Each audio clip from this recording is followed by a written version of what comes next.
My parents gave my sister $1 million and kicked me out into the street, calling me a waste of space.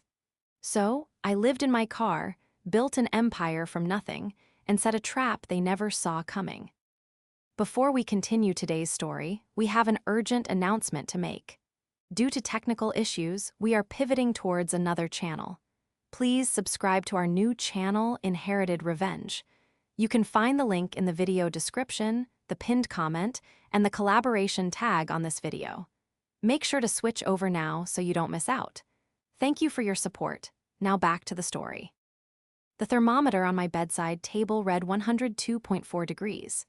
I stared at the digital numbers through blurry, heavy eyelids, my entire body aching with the deep, settling chill of a severe chest infection. It was a Tuesday afternoon, and the gray light filtering through my childhood bedroom window did nothing to lift the oppressive weight on my chest. I drew in a ragged, shallow breath, suppressing the urge to cough because I knew the sharp, tearing pain that would follow. I just needed a few more days. I was 24, in the final agonizing weeks of finishing my business degree, and completely exhausted.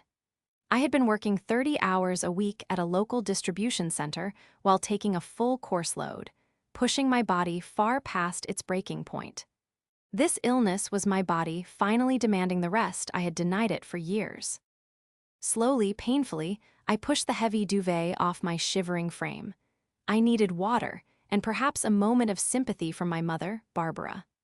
I wrapped myself in a thick, worn bathrobe, tying the belt tightly around my waist as if it could hold my fragile energy together. Every step down the carpeted stairs was an event, my knees trembling with the effort. The house was eerily quiet as I reached the bottom step. Normally, the television in the living room would be blaring one of my father's golf tournaments, or my mother would be aggressively rearranging the throw pillows for the third time that day. But today, the silence was thick, almost suffocating. I shuffled toward the kitchen, leaning heavily against the hallway wall for support. As I rounded the corner, I stopped. My parents, Barbara and Benjamin, were sitting at the large oak dining table. Spread out before them were stacks of glossy folders, bank statements, and what looked like legal documents. Sitting across from them, radiating an aura of unearned confidence and wearing a designer silk blouse that cost more than my entire semester's tuition, was my younger sister, Alice. "Mom, Dad," I rasped, my voice sounding like crushed gravel. "Is everything okay? I feel terrible." Barbara looked up, her expression instantly tightening into a mask of irritation. She didn't ask how I was feeling. She didn't offer to make me tea. Instead, she let out a sharp, exasperated sigh and placed her manicured hands flat on the table. "Mia, we were actually just going to come upstairs and wake you," Benjamin said, his voice completely devoid of paternal warmth. He adjusted his glasses, refusing to meet my feverish gaze. "Sit down.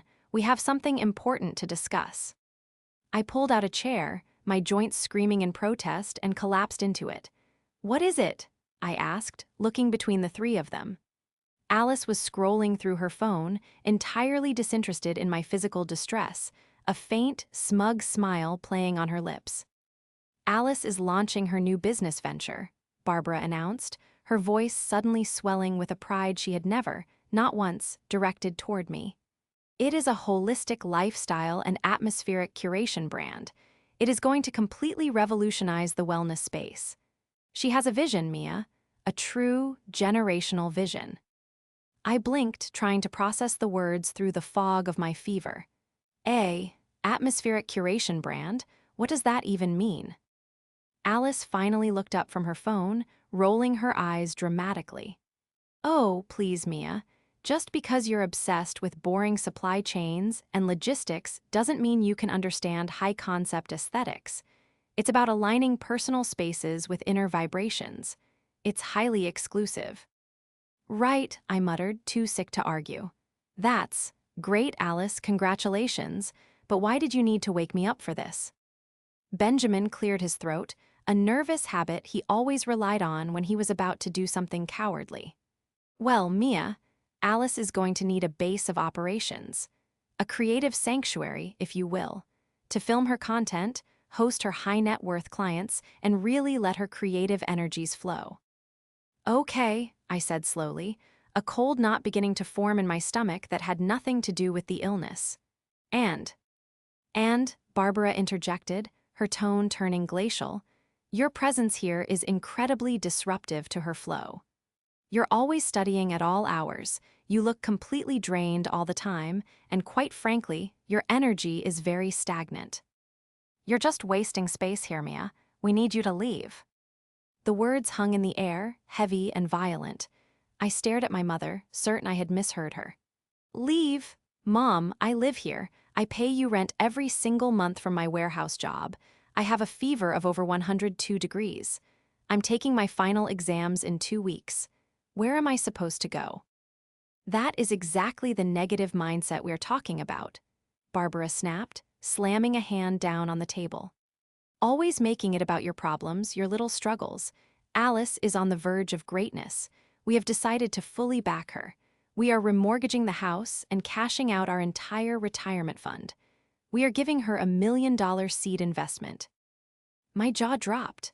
$1 million. The money they had saved their entire lives, the equity of the home I had helped them pay the mortgage on when Dad lost his job 5 years ago.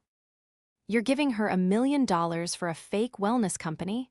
I gasped, the shock temporarily overpowering my sickness. Dad, please tell me you aren't doing this. You'll lose everything.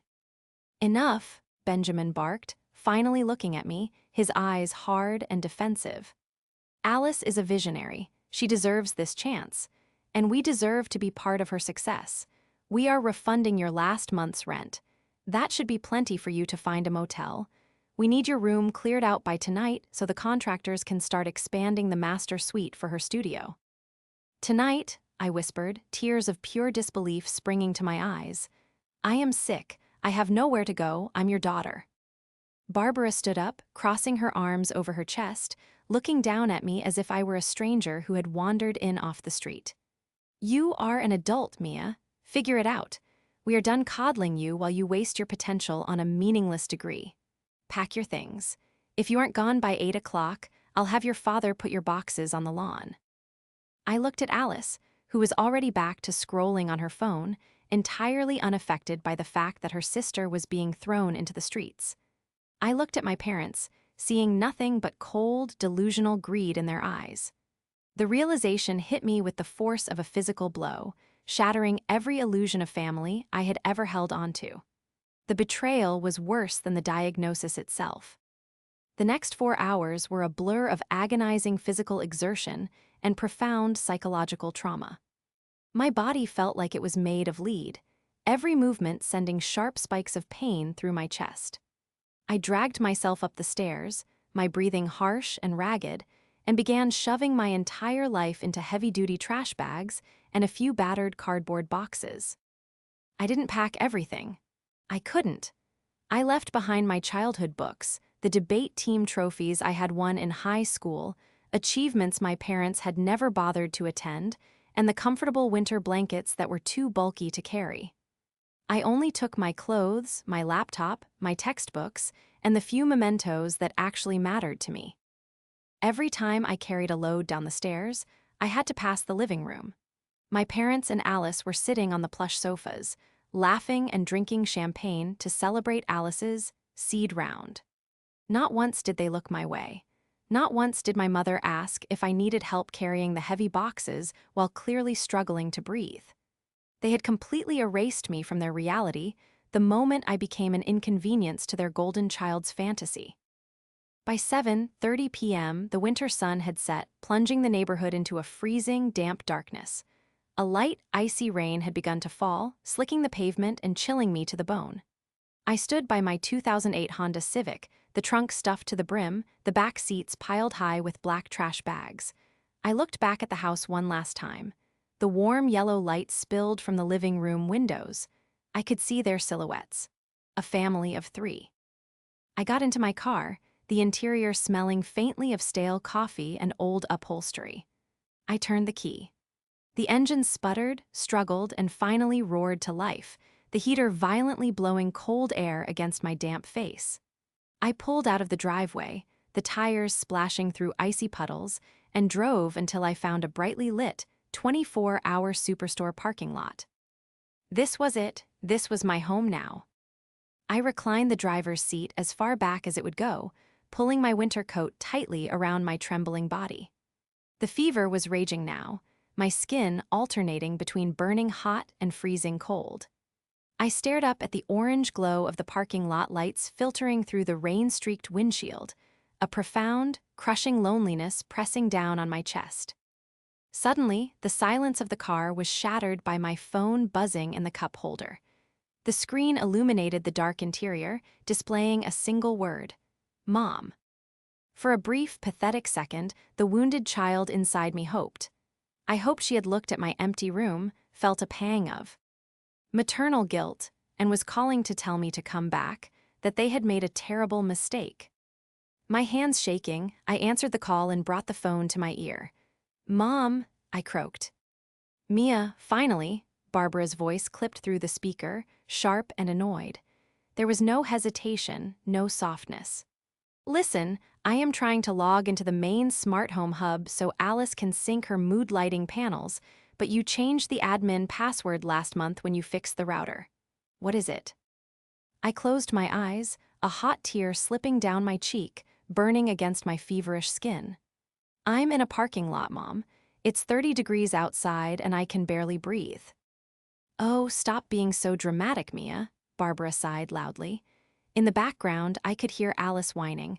Mom, tell her to hurry up. My aura is literally getting bruised by this harsh overhead light. We all make our own beds, Barbara continued coldly. You chose to be difficult today. Now, just give me the password so we can move on with our evening. The sheer, breathtaking cruelty of it paralyzed me for a moment. They had thrown me out like garbage, handed away my future security, and now they were annoyed that I wasn't providing tech support from my freezing car. The password, I said, my voice dropping to a low, steady whisper that surprised even me, is my birthday. Not that you would remember it. I hung up the phone and powered it off completely. I tossed it onto the passenger seat. The tears stopped falling. The crushing sadness that had been suffocating me for the last 5 hours suddenly evaporated, replaced by something entirely different. It was a cold, hard, crystalline clarity. A slow-burning fire of pure, unadulterated resolve ignited in the pit of my stomach, cutting right through the fever. I looked around my cramped, freezing car. They thought they had broken me. They thought I was a weak, irrelevant background character in the glamorous movie of Alice's life. They believed they could discard me without consequence. As I huddled under my thin coat, listening to the icy rain hit the roof of my car, I made a silent, unbreakable vow to myself. I would survive this. I would build a life so incredibly successful, so untouchable, that they would one day look up from the ashes of their own foolish decisions and realize exactly what they had thrown away. They had taken my home, my security, and my family, but they had forgotten one crucial thing.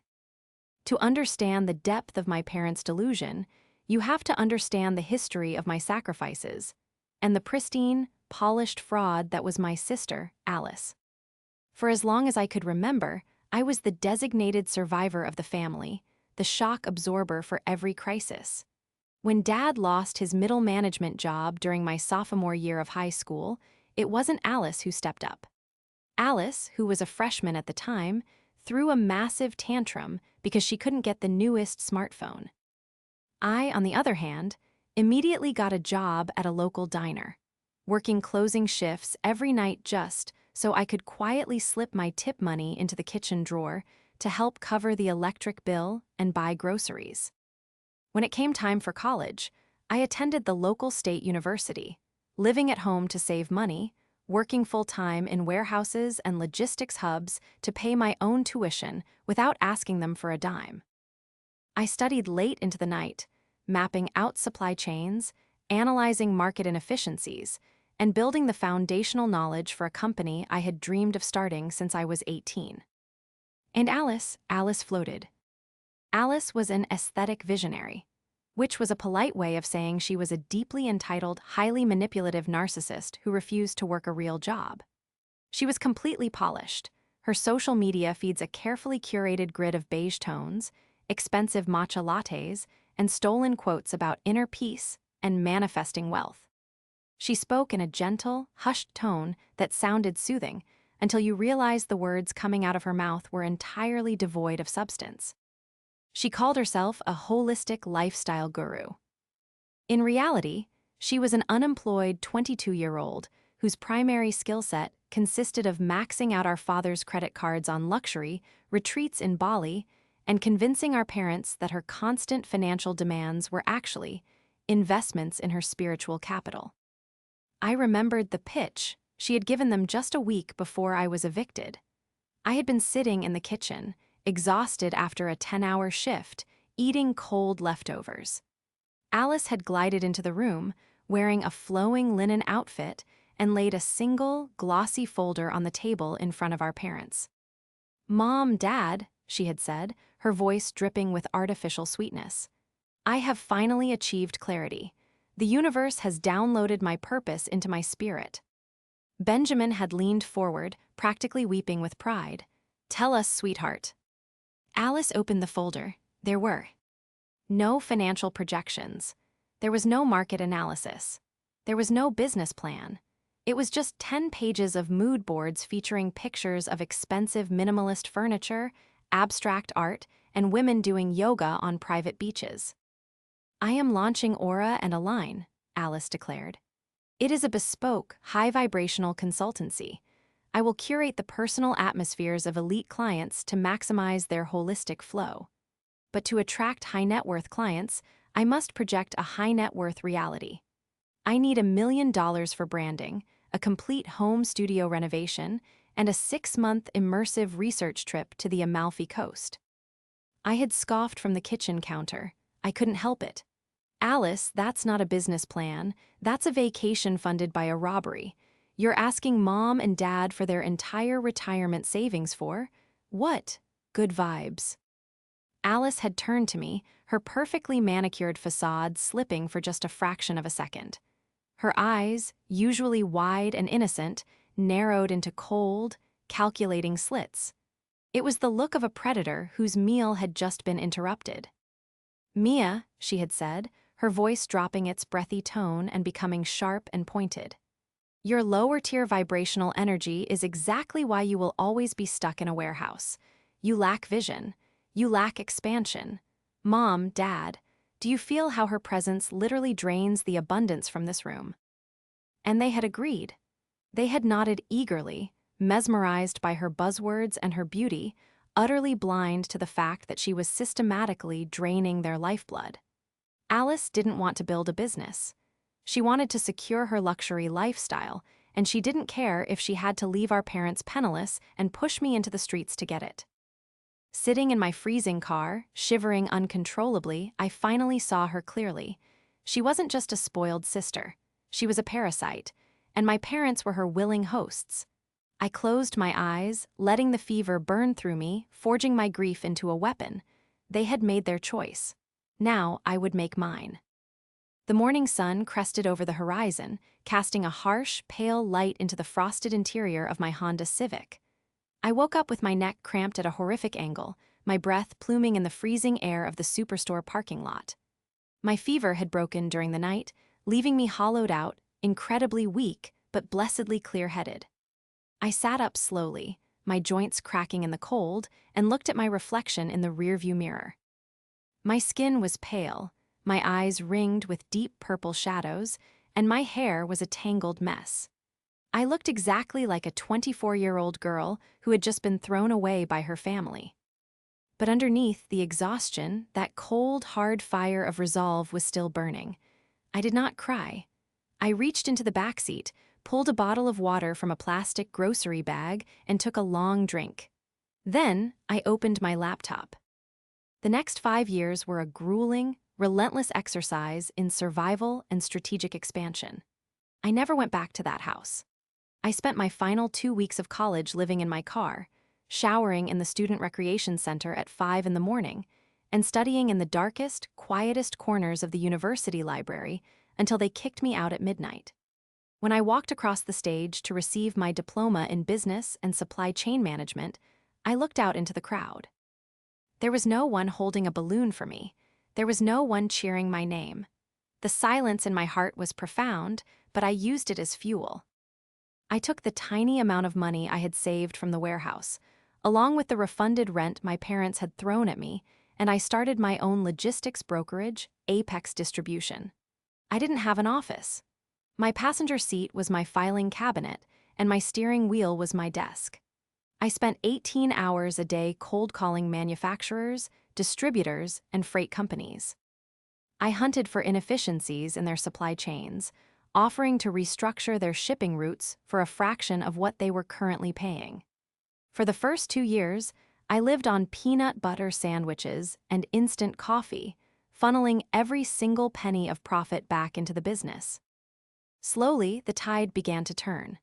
A mid-sized agricultural firm took a chance on my routing algorithm. I saved them $300,000 in a single quarter. Word spread. By year 3, I was no longer sleeping in my car.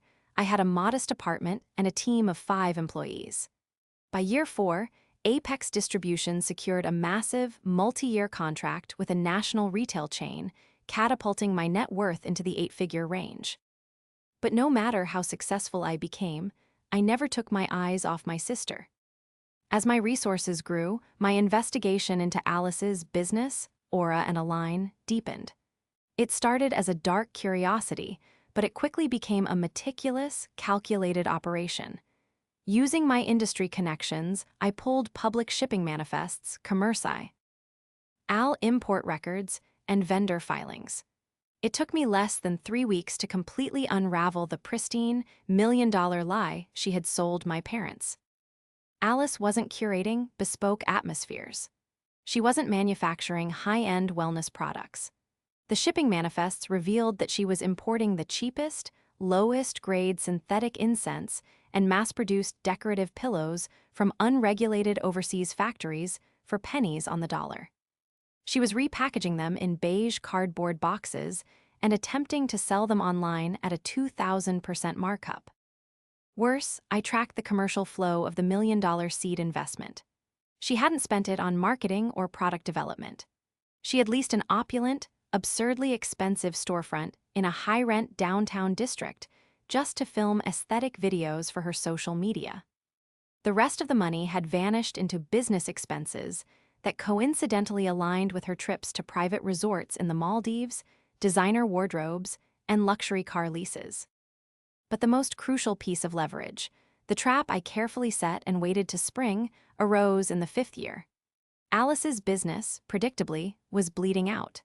She was failing to move her cheap inventory, and she had taken out massive, high-interest commercial lines of credit to keep her luxury lifestyle afloat.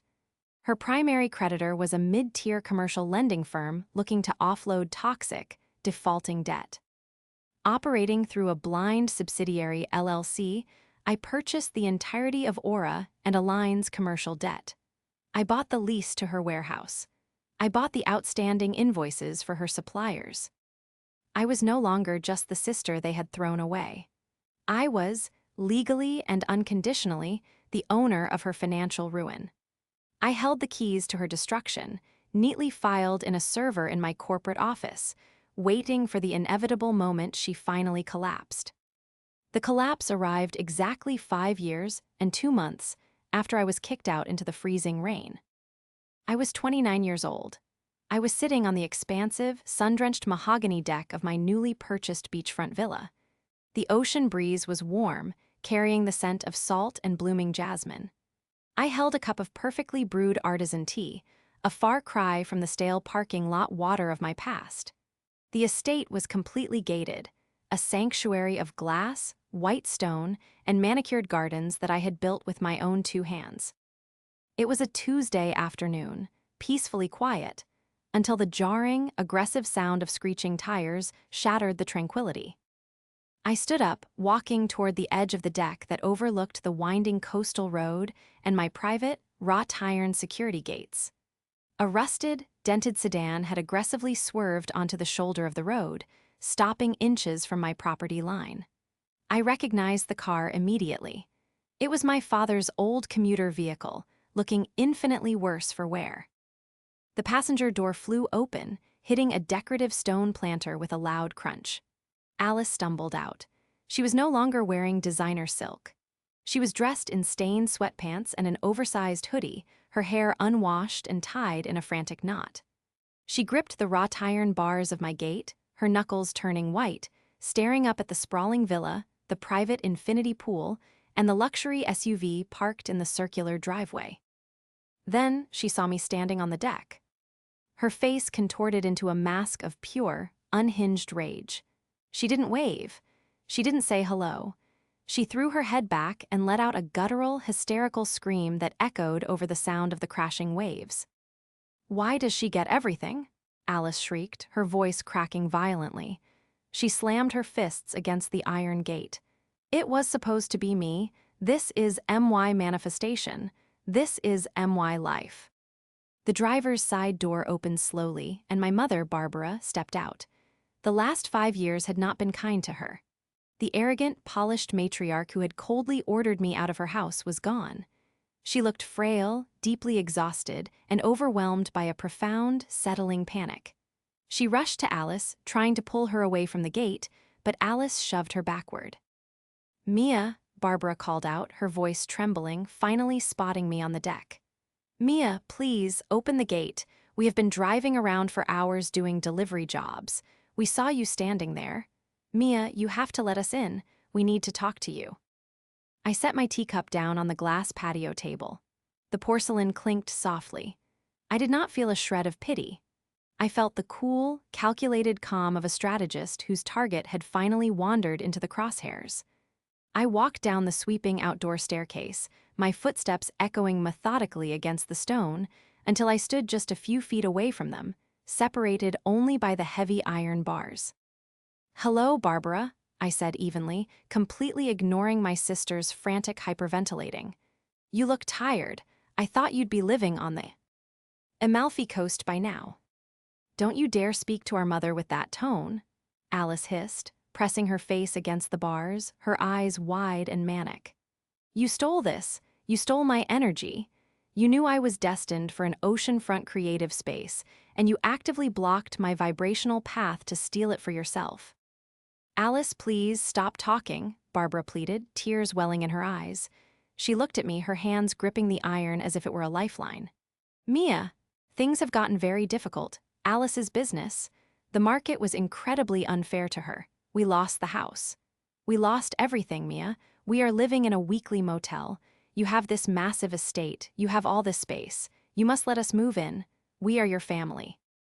I looked into my mother's eyes, searching for an apology, searching for any acknowledgement of the night she left me to freeze. There was nothing. Only entitlement and a desperate demand for salvation. "You lost the house," I repeated, my voice dropping to a low, dangerous register. "And you blame the market." "The market shifted," Alice screamed, tears of frustration streaming down her face. "People aren't ready for holistic alignment. It wasn't my fault. I put the work in. I spent the $1 million on brand building." "Did you?" I asked, taking a single step closer to the gate. "Because according to the commercial shipping manifests I have been tracking for the last 5 years, you spent exactly $22,000 on cheap, toxic, flammable cushions from an unregulated warehouse in overseas bulk. You spent the remaining $978,000 on first-class flights, luxury handbags, and leasing a sports car that was repossessed 3 months ago." Alice froze, the hysterical screaming cut off instantly, replaced by a suffocating, terrified silence. All the color drained from her face. Barbara whipped her head around to stare at her youngest daughter. "What? What is she talking about, Alice? Toxic cushions? You told us you were employing artisan weavers in a fair trade commune. You showed us the brochures." "She's lying," Alice exploded, her voice reaching an unnatural, panicked pitch. She pointed a shaking finger at me. "She's photoshopping documents. She's a hacker. Mom, don't listen to her. She's just jealous. She's always been jealous of my light. I am going to sue you, Mia. I'm going to get my lawyers and take this house because you clearly committed corporate espionage to ruin my brand." "You don't have lawyers, Alice," I said, my voice cutting through her pathetic lies like a scalpel. "And you don't have a brand. What you have is a mountain of defaulted commercial debt." I looked directly at my mother, who was now trembling visibly. "I suggest you take your daughter back to your motel, Barbara, before I call the police and have you both removed for trespassing." I turned my back on them and walked slowly up the stairs, ignoring the renewed, desperate screaming of my sister and the sudden, shattered sobbing of my mother. The trap had been set, but the investigation was not yet complete. I knew there was a deeper, much darker secret they were hiding. Over the next 72 hours, my corporate email inbox and my company's public contact forms were flooded with absolute madness. Alice had completely lost her grip on reality. She sent dozens of emails, oscillating between poorly spelled legal threats demanding the deed to my villa, and bizarre, spiritual guilt trips claiming that the universe would curse my bloodline if I didn't fund her comeback tour. I forwarded every single communication to my legal team to be archived. I was not worried about Alice's empty threats. I was focused on the missing piece of the puzzle. When Barbara had stood at my gate and said, "We lost the house," the mathematics of the situation had bothered me. $1 million is a massive amount of money, but my parents' house had been fully paid off before they remortgaged it to give Alice her seed money. Even if Alice had burned through the initial $1 million in cash, my parents should have had enough residual income from my father's meager pension to keep up with the new mortgage payments. The house shouldn't have been foreclosed on so quickly. Something was mathematically wrong. I sat in my corner office at Apex Distribution, the city skyline stretching out beyond the floor-to-ceiling windows. I instructed my lead financial analyst to pull the municipal property records and foreclosure filings for my childhood home. When the analyst brought the printed dossier into my office 2 hours later, his face was grim. "You're going to want to look at page 4, Mia," he said quietly, placing the folder on my desk. "It's pretty aggressive fraud." I opened the folder. My eyes scanned the dense legal text of the property filings. There was the first remortgage, the one they had proudly announced on the day they kicked me out. But beneath that file, 3 years later, was a second, massive home equity line of credit. It had been taken out for an additional $400,000, entirely leveraging the remaining, artificial value of the home. I looked closely at the signature page. There were my parents' names, Benjamin and Barbara, but the handwriting was entirely wrong. The loops on the B in Barbara were sharp and jagged, completely missing my mother's fluid, cursive style. The Benjamin was rushed and cramped. I knew that handwriting intimately. It was the same handwriting that had scrawled demanding grocery lists and entitled notes on my bedroom door for years. Alice had forged our parents' signatures. She had secretly hollowed out the very last drops of equity in their home to fund her failing lifestyle, directly causing the foreclosure that put them on the street. A knock on my office door pulled me from the documents. My executive assistant stepped in, looking deeply uncomfortable. "Mia, I am so sorry to interrupt, but there is an older couple in the lobby. They are refusing to leave. They say they are your parents, and they are demanding to speak with you about saving the family." "Send them up," I said softly, my eyes never leaving the forged signatures. "Put them in conference room B." 10 minutes later, I walked into the sleek, glass-walled conference room. The contrast was incredibly jarring. The room was a masterpiece of modern corporate design, featuring a massive slab of polished marble for a table. Sitting at the far end, looking incredibly small and out of place, were Benjamin and Barbara. My father's suit jacket was frayed at the cuffs, and he looked like he hadn't slept in weeks. They stood up immediately as I entered. "Mia," Benjamin started, his voice cracking with a forced paternal authority that he no longer possessed. "We are here to put an end to this nonsense. Family is family. You have clearly done very well for yourself. We are proud of you. But Alice is in a very dark place. Her vision requires capital to pivot. We need you to write a check to stabilize her company, and we need to discuss moving into the guest wing of your house." I didn't sit down. I walked to the head of the marble table and placed the thick, leather-bound dossier down with a heavy thud. "You still believe her?" I stated, the realization filling me with a profound, icy disappointment. Even after what I told you at the gate, even after you lost your home, you are still defending her. She made mistakes, Barbara cried out, clutching her purse to her chest. She trusted the wrong suppliers. She was manipulated by overseas vendors. She is a victim in this, Mia. How can you be so cold to your own sister when she is hurting? Because she isn't hurting, I replied, my voice echoing off the glass walls. She is a predator, and you are her prey. I opened the folder, extracted the property records, and slid the documents across the smooth marble table until they rested directly in front of my father. Look at the second page, I commanded. Benjamin adjusted his glasses with trembling fingers. He stared at the document, his brow furrowed in confusion. This is a second mortgage line of credit. From 2 years ago, we never authorized this. We never signed this. Look at the signatures, Dad, I said, stepping closer. Look at them very carefully. Barbara leaned over his shoulder. The silence in the room stretched out, agonizing and heavy, as the undeniable truth slowly penetrated their decades of willful ignorance. I watched my father's hands begin to shake violently. The color drained completely from my mother's face. Alice forged your signatures, I stated, ensuring the words hung in the air with absolute clarity. She stole an additional $400,000 of debt in your name. She didn't just fail at business. She committed severe financial fraud, and she intentionally orchestrated the destruction of your lives to buy herself a few more months of luxury. Benjamin collapsed back into his chair, the document slipping from his fingers to the floor. No, he whispered, a broken, hollow sound.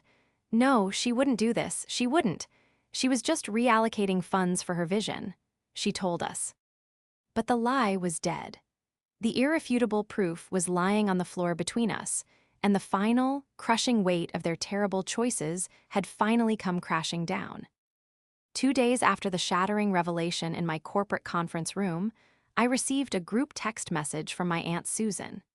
It was an invitation to a family healing and reconnection circle at her home in the suburbs. The message was dripping with guilt-inducing language, stating that the family was broken and that it was my moral and spiritual duty to attend so we could support Alice through her difficult transition. I knew exactly what this was. Alice, terrified by the impending collapse of her world and realizing that our parents were no longer her blind defenders, had pivoted her strategy. She was weaponizing the extended family. She had clearly spun a tragic, tear-soaked narrative to my aunts, uncles, and cousins, painting herself as the victim of a cruel, wealthy older sister who had hoarded all the family's resources. She wanted a public arena to shame me into writing a check. She wanted an audience. I decided to give her one she would never forget. I arrived at Aunt Susan's house precisely at 2 o'clock on Saturday afternoon. The street was lined with the cars of my relatives. I walked up the driveway, the crisp autumn air biting at my cheeks, carrying a sleek, heavy leather briefcase. When I stepped through the front door, the low murmur of conversation in the living room instantly died. The entire extended family was gathered. Aunts, uncles, and older cousins were seated on folding chairs and floral sofas, their faces arranged in identical expressions of stern, judgmental disappointment. And there, sitting perfectly in the center of the room on a plush ottoman, was Alice. She was dressed in an oversized, drab gray sweater, her hair intentionally messy, clutching a tissue. She looked like a perfect, fragile martyr. My parents, Benjamin and Barbara, were seated in the far corner. They did not look at me. They stared blankly at the floor, looking like hollowed-out ghosts carrying a weight too heavy to bear. Mia, Aunt Susan said, stepping forward with her arms crossed, her voice tight with disapproval. I'm glad you decided to show up. Your sister is in a crisis, and your refusal to help her is tearing this family apart. We are all here today to stage an intervention. Your corporate greed cannot override your blood. I walked slowly into the center of the room, standing just a few feet away from Alice. I didn't raise my voice. I didn't show a single ounce of anger. I embodied the cold, untouchable calm of a CEO who is about to liquidate a hostile entity. "Is that what she told you, Aunt Susan?" I asked, my voice steady and resonant in the quiet room. "Did she tell you I was greedy?" Alice sniffled loudly, dabbing at her dry eyes. "Mia, please," she whispered, projecting a trembling vulnerability. "I don't want to fight. The universe is testing me, and I just need my family to surround me with abundance. You have millions. You have a mansion. I just need a bridge loan to realign my brand. If you don't help me, I'm going to end up on the street. Haven't I suffered enough?" A murmur of sympathetic agreement rippled through the relatives. Uncle Robert shook his head in disgust at me. "You want a bridge loan," I repeated calmly. I clicked open the golden clasps of my briefcase. The sound was sharp in the silent room. "You gathered our entire family here to pressure me into giving you money to save your brand. So, let's talk about your brand." I pulled out a thick stack of professionally bound folders.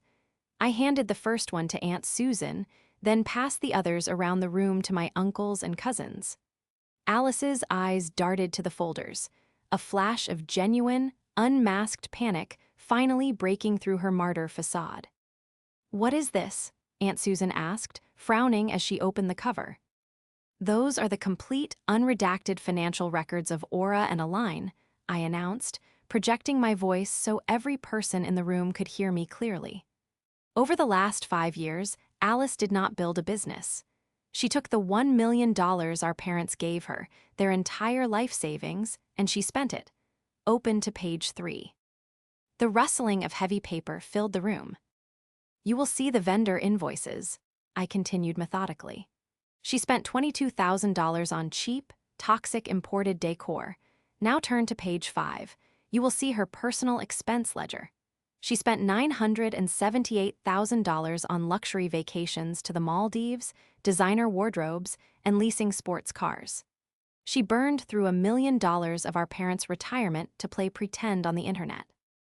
"That's a lie," Alice shrieked, leaping up from the ottoman, her gentle whisper completely vanishing.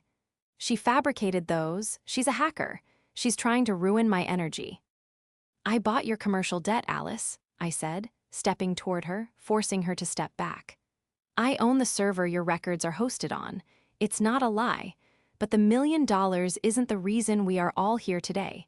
Aunt Susan, please turn to the final page in the folder." The room was suffocatingly tense. Aunt Susan turned the page, her eyes scanning the complex legal document. She gasped, her hand flying to her mouth. "Alice," I said, my voice dropping to a register of absolute, chilling authority. "Explain to the family why our parents lost their home. Explain to them why they are living in a weekly motel." Alice opened her mouth, but no words came out. She looked around the room like a trapped animal, realizing that the doors were locked and walls were closing in. "I'll explain it," I said, turning to address my shocked relatives. 3 years after squandering the initial $1 million, Alice ran out of money. But she couldn't let go of the luxury lifestyle, so she went behind our parents' backs. She took out a massive second mortgage on their fully paid-off home, $400,000, and to do it, she committed felony fraud. She forged their signatures on the banking documents. A collective gasp echoed through the living room. Uncle Robert dropped the folder onto the coffee table as if it were on fire. "No," Alice screamed, tears of absolute terror streaming down her face. She spun around, pointing frantically at Benjamin and Barbara in the corner. "They knew. Mom, Dad, tell them you knew. Tell them you told me to do it. Tell them." The room held its breath, waiting for my parents to speak. For my entire life, they had shielded her. For my entire life, they had enabled her worst impulses and sacrificed me to protect her delusions. My father, Benjamin, slowly stood up. He looked 10 years older than he had just a few days ago. He looked at Alice, and for the first time in 27 years, the blinding veil of favoritism was entirely gone. "We didn't know," Benjamin said, his voice trembling at first, but gaining a powerful, heartbreaking strength with every word. He stepped out of the corner, moving toward the center of the room. "We gave you everything, Alice. We threw your sister out into the freezing rain when she was sick because you told us she was ruining your vision. We gave you our retirement, and in return, you stole our names. You forged our signatures, and you let the bank take the home we raised you in." "Dad, please," Alice sobbed, reaching out to him, trying to grab his arm. "My vibrations were off. The universe forced my hand. I needed the money for the brand." "Stop talking about the universe," Benjamin roared, a sound of such profound, shattered anguish that several family members flinched. He pulled his arm away from her violently. "There is no brand. There is only a selfish, cruel little girl who destroyed her family for a handbag. You watched your mother cry in a motel room, knowing you put her there. You are no daughter of mine." Barbara stood up then, tears streaming continuously down her pale cheeks. She walked over to stand next to my father. She didn't say a word to Alice. She just looked at her with an expression of pure, devastating horror, and then she turned her back on her youngest child. Alice collapsed onto the floor, wailing, her hands covering her face, completely and utterly exposed.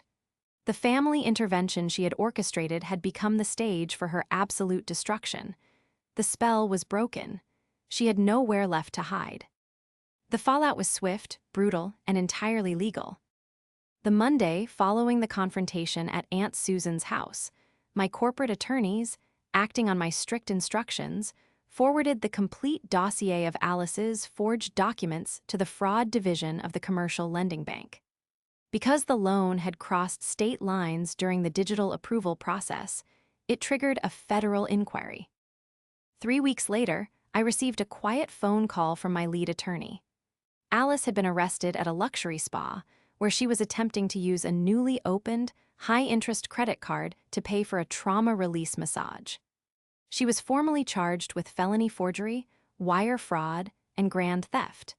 Because she had actively attempted to flee the state to avoid the mounting civil lawsuits from her unpaid vendors, the judge denied her bail. The holistic lifestyle guru was now sitting in a county holding cell, her beige aesthetic replaced by a standard-issue jumpsuit. Her fake company was liquidated, her social media accounts were seized by creditors, and she was completely, permanently exiled from our extended family. With the architect of my family's ruin finally facing justice, there was only one loose end remaining. I arranged to meet my parents at a quiet, beautiful botanical garden in the city. It was a neutral location, far away from my beachfront villa and far away from their depressing motel. We sat on a wrought iron bench beneath the sprawling branches of a weeping willow, the sound of a nearby water fountain providing a gentle backdrop to the heavy silence. They both looked fragile, broken by the reality of what they had nurtured and what they had thrown away. "Mia," my mother started, her voice barely above a whisper. She kept her eyes fixed on her hands, which were tightly clasped in her lap. "We don't expect you to forgive us. What we did to you that night, what we allowed to happen, it is the greatest failure of our lives." "We were blind," my father added, a tear finally escaping and tracing down his weathered cheek. "We were so desperate to have a special daughter that we ignored the brilliant, hardworking daughter standing right in front of us. Why? O paid our mortgage, Mia. You cared for us. And we threw you out into the cold because we were foolish and arrogant. I am so deeply, profoundly sorry." I listened to their apologies. I analyzed their words, their tone, their body language. There was no manipulation here. There was only the crushing, agonizing weight of true remorse. The golden child illusion had shattered, and the shards had cut them to the bone. I took a slow, deep breath, letting the cool air fill my lungs. The anger that had fueled me for 5 years, the cold, hard fire that had driven me to build an empire from the front seat of a Honda Civic, slowly began to extinguish. It had served its purpose. It had kept me alive, but holding onto it now would only poison the peace I had finally earned. "I forgive you," I said softly. They both looked up, their eyes wide with shock and desperate hope. "But," I continued, my voice firm and uncompromising, setting the absolute boundaries of our new reality, "forgiveness does not mean pretending the past didn't happen. You will not be moving into my villa. You will not have access to my corporate accounts, and we will not be returning to the dynamic we had before. My father nodded vigorously, wiping his eyes. We understand, Mia. We expect nothing from you. We just wanted to tell you how sorry we are.